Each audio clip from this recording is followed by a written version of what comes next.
itulah yang disebut amal saleh. Jadi awak nanti Pak, kalau ditakdirkan masuk surga, tu ndak de amal awak, tapi karena kasihan Allah, ridha Allah, rahmat Allah. Makanya para jemaah, kita ditunjukkan doa oleh Nabi, menghafalnya tidak susah, pendek. Allahumma inna nas'aluka ridhaka wal jannah.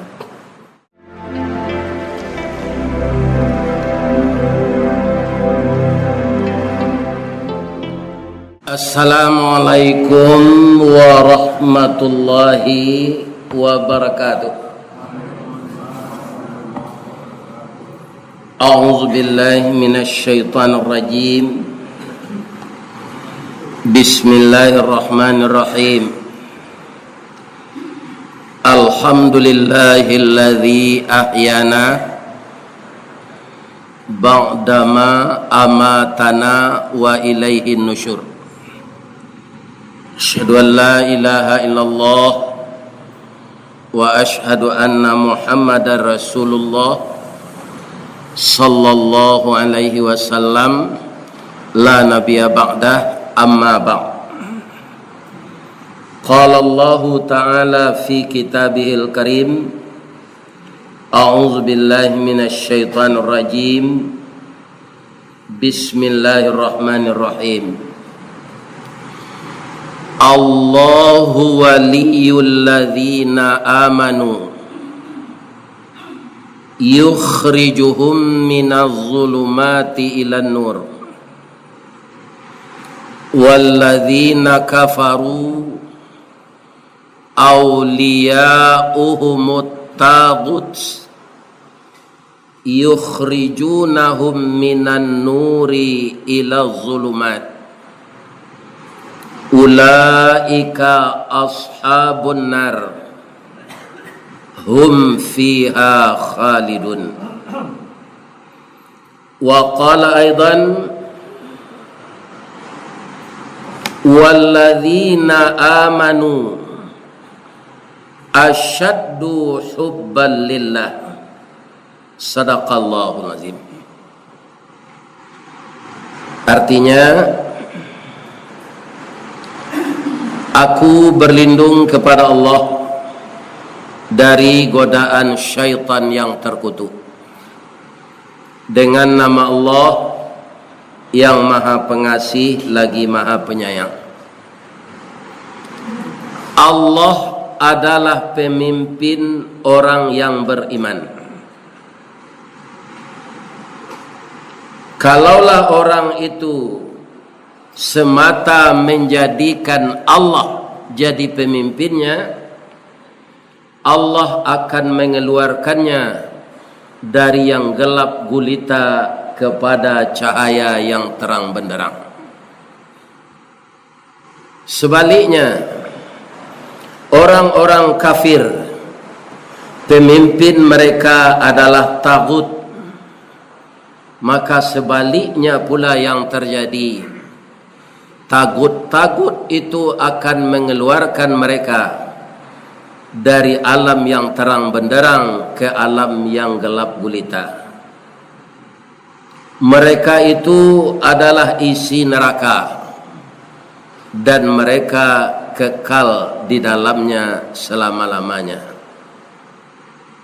Al-Quran surat Al-Baqarah ayat 258, sambungan dari ayat kursi. Kemudian dalam surat Al-Baqarah juga, yang sebentar ini saya tanyakan kepada imam, inilah kelemahan orang yang tidak hafal Quran. Maka yang muda-muda, yang otaknya masih cerdas, ibarat komputer belum dikotori CPU-nya oleh apa namanya? Ya, kotoran-kotoran dunia ini, maka hafallah Al-Quran. Tirulah kakak kalian Adi Hidayat dan letak-letak ayat itu baris keberapa dia hafal. Dia umurnya baru sama dengan anak saya nomor 4. Lahirnya tahun 1984. Tapi dia hafal Al-Quran dan letak-letak hurufnya. Mudah-mudahan anda yang rajin seperti itu pula. Kemudian dalam ayat yang dicarikan oleh imam sebentar ini, perbedaan orang kafir dengan orang beriman di dalam ayat ini, orang-orang yang beriman mereka itu bersangatan cintanya kepada Allah. Jadi kalau kita akan menyebutkan cinta karena cinta itu seni hidup, maka cintailah Allah di atas mencintai segala sesuatu. Sebab kalau keluar dari koridor itu, kita akan dipimpin oleh taghut. Apa itu taghut? Sesuatu yang sangat kita senangi, yang membuat kita lalai mengingat Allah. Itu taghut namanya. Bisa pangkat kita, bisa kedudukan kita, bisa harta kita, dan bisa pekerjaan kita.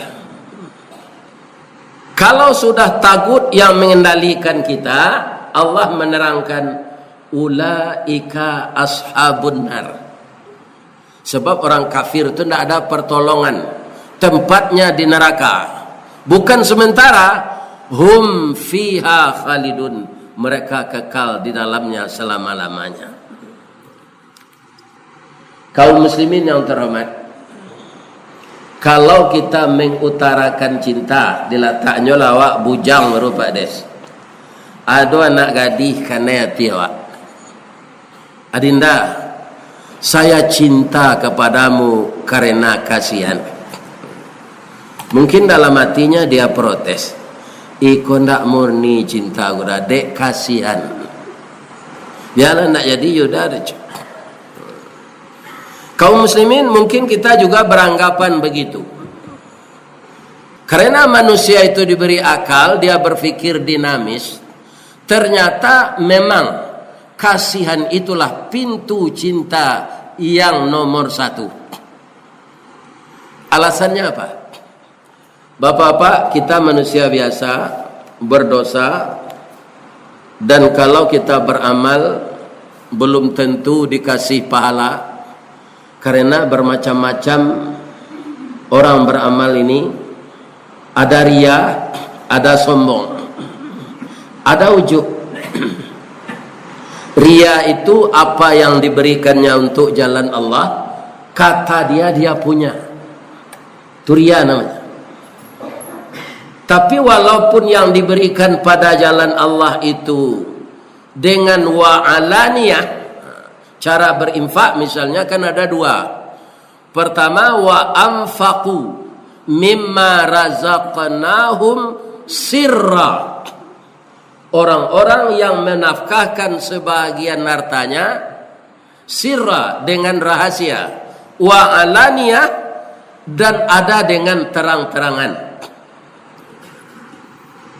Ambo diminta de orang PKDP Bengkulu mengaji ke Bengkulu. Mereka masih tetap seperti di Piaman. Basidonce namanya. Dari wang samandoawa 10 juta jenye. Ya kan? Atau mereka kaum muslimin babondong-dombong tagak ke muko, kemudian magi akan infak. Itu namanya terang-terangan. Tapi kalau di hati mereka bahwa yang saya infakkan ini berasal dari jalan Allah, dari Allah, kemudian dipercayakan kepada saya dan saya infakkan untuk jalan Allah, walaupun di soraan, itu ndak ria. Ndak ria itu. Kemudian kaum muslimin ada sombong. Soalnya tu orang tadi bersedekah nak, mana saya gadang deh. Ada yang paling gadang lagi tadi. Atau sombong, memakai sifat Allah. Kemudian yang ketiga ada ujub. Ini juga berbahaya Pak, walaupun orang lain tak tahu. Sedang salat tahajud Pak, taruh ya Pak salat tahajud, tambah je salat witir, dibaca ayat panjang-panjang kerana orang tak ada mengikut lekang. Sedang mendoa, ya Allah, lah ya ada orang nan setaan ambo di dangau teduh. Atau ujub no. Di dalam hati sana ada kecing ke orang. Allah sana tahu. Kalau ada pikiran seperti itu dalam beribadah, cepat istighfar. Minta ampun kepada Allah.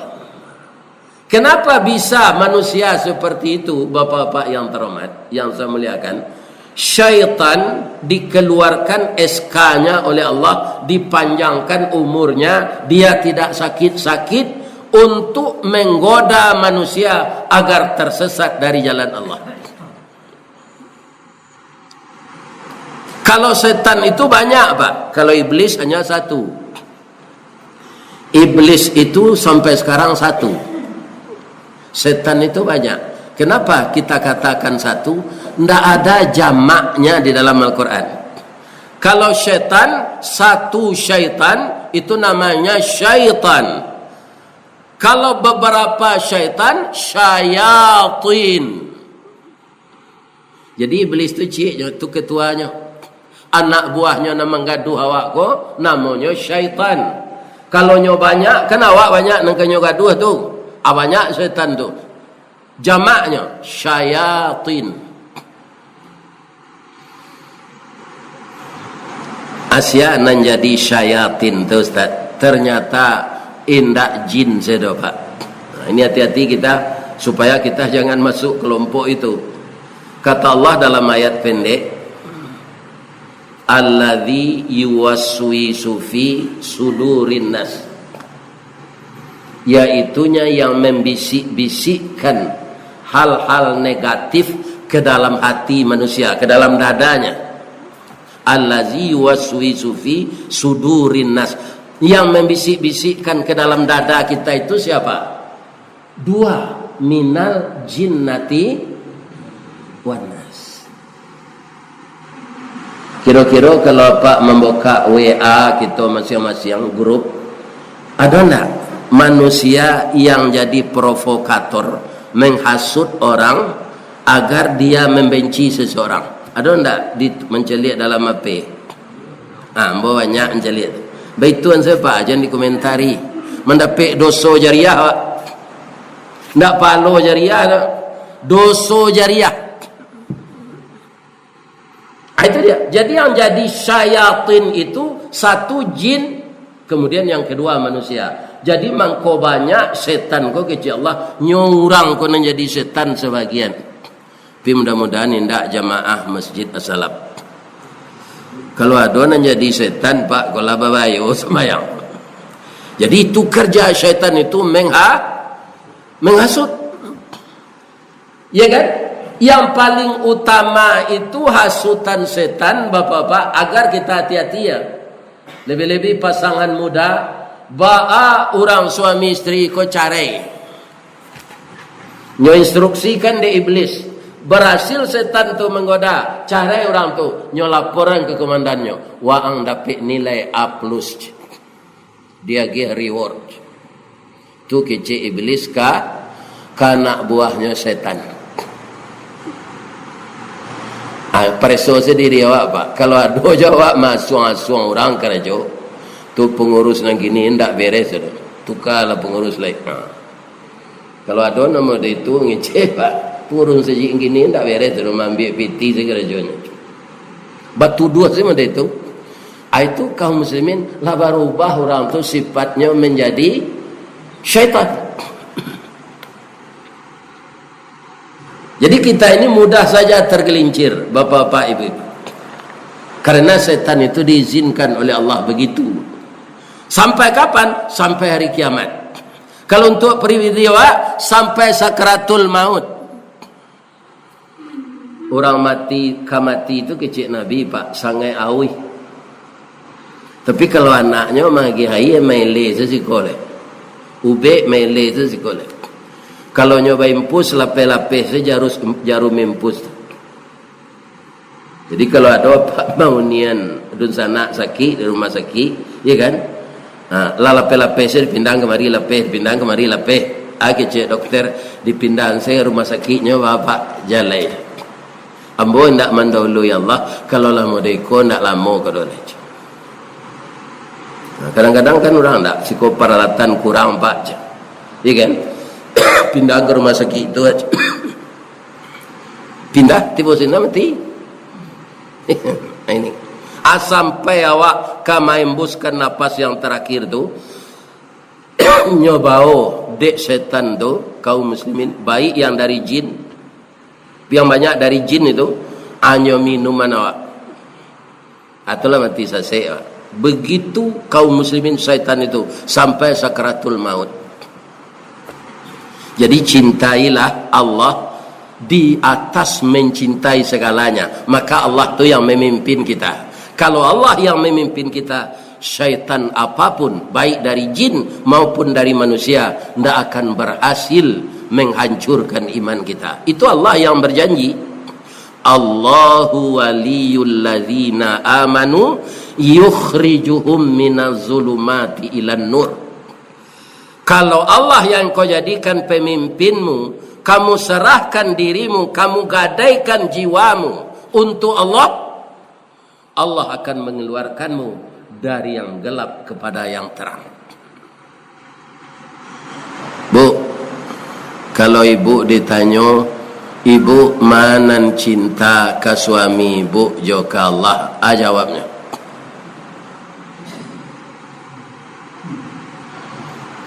Kalau kami menjawab, kami lebih cinta ke Allah daripada suami kami. Boleh Pak Ustaz? Boleh.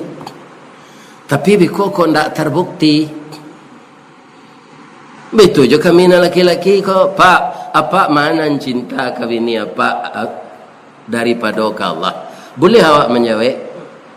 Ambo lebih cinta ke Allah. Kok tidak terbukti? Ya kan? Sadang petani saja Pak nan masih membajak jo kabau tu sampai kini ya.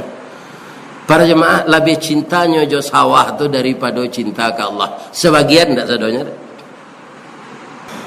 Kalau tidak didengarkan oleh orang yang mengaku Islam, panggilan Allah memang dilantunkan melalui mulut muazin, tapi itu yang memanggil Allah.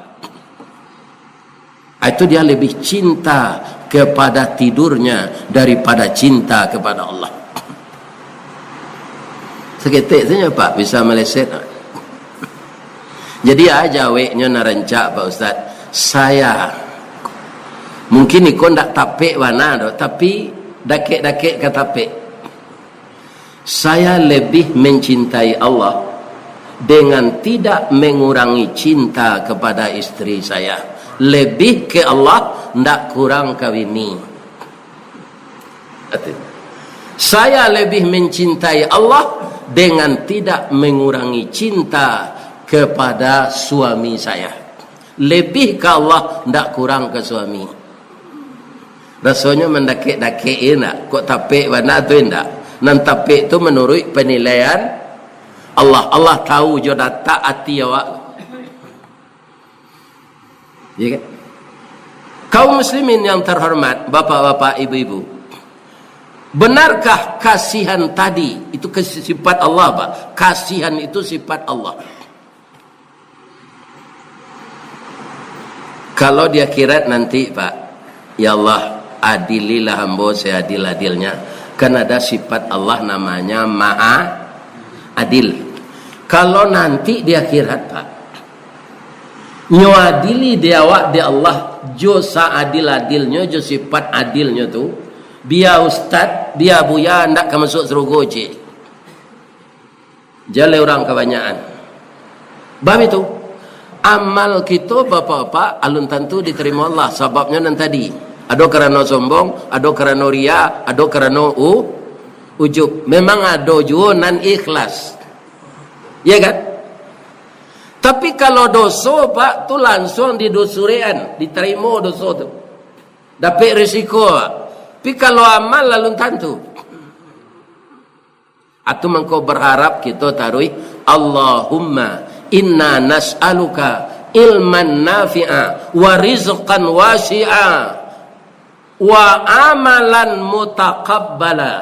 Amal yang engkau terima ya Allah. Kau dapat menangi awak maca doa itu. Wa amalan mutaqabbala. Amal yang engkau terima ya Allah. Itulah yang disebut amal saleh. Jadi awak nanti Pak, kalau ditakdirkan masuk surga, tu ndak ada amal awak, tapi karena kasihan Allah, reda Allah, rahmat Allah. Makanya para jemaah, kita ditunjukkan doa oleh Nabi, menghafalnya tidak susah, pendek. Allahumma inna nas'aluka ridhaka wal jannah. Kalau awak sembahyang Pak, ada doa nan pokok dua ketika awak duduk dalam salat, tidak di luar salat. Apa? Rabbighfirli warhamni. Apa artinya itu? Ampunkan aku ya Allah dan rahmati aku. Ya kan? Rahmat itu surga Pak. Ampuni aku dan masukkan aku ke dalam surga. Bamangko rahmat tu surga. Kalau kita akan memulai acara, kan kita baca Assalamualaikum warahmatullahi wabarakatuh. Selamatlah kamu dengan rahmat Allah dan berkahnya. Kalau orang selamat kemudian dapat rahmat, artinya dia akan masuk surga. Diulas lagi wabarakatuh, berkah. Di dunia kau saja Pak, kalau kita benar-benar bertakwa, la fatahna alaihim barakatim minas sama'i wal ard. Akan dibukakan pintu barakah dari langit dan bumi oleh Allah. Atau kalau mendoakan kawan, semoga berkah, semoga berkah. Dan magih berkah tu tidak ada orang tu Pak. Allah. Allah. Jadi kalau Allah memperlihatkan sifat kemaadilannya, nanti dia kira menimbang dosa pahala kita, tidak satu pun kita akan masuk surga. Tapi apa? Karena kasihan Allah. Kasihan itu sifat inyo. Malah kawan kita nan mati Pak, di doanya masuk surga dah. Tapi beda bacaannya jangan tadi. Kalau menyembayangan mai, Allahumma ghfir lahu warhamhu. Ampunkanlah jenazah ini dan rahmati dia, atau masukkan dia ke dalam surga. Jadi dari sekian banyak cinta, malah saya mulai ke Padang ini, kota Padang sudah kota Padang, kota tercinta. Para jemaah, kalau yo cinta awak ke kota Padang, jangan dimasuk enjo saruk ke dalam got. Itu cinta ke kota Padang baru tu. Kalau indah balunggu sarok di dalam hari paneh aman, hari hujan nyata tasumbe terjadi banjir. Apalagi Allah yang menciptakan kita, kalau rendah cinta kita kepadanya, bagaimana kita mengharapkan rahmatnya? Mudah-mudahan kaum muslimin, apa yang kita cintai di dunia ini di bawah dari mencintai Allah. Jadi kalau kita mencintai Allah, tidak akan berbuat curang kita dalam hidup ini. Kalau lebih cinta kita kepada Allah daripada yang lain. Bapak Ibu, maafkan saya lahir batin kalau ada yang salah. Kalau kita salah, kita puji Allah kembali dan kita minta ampun. Subhanaka Allahumma Rabbana wa bihamdika Allahumma ghfirli. Asyhadu an la ilaha illa anta astaghfiruka wa atubu ilaik. Lelontong Bu. Banyak maaf. Assalamualaikum warahmatullahi wabarakatuh.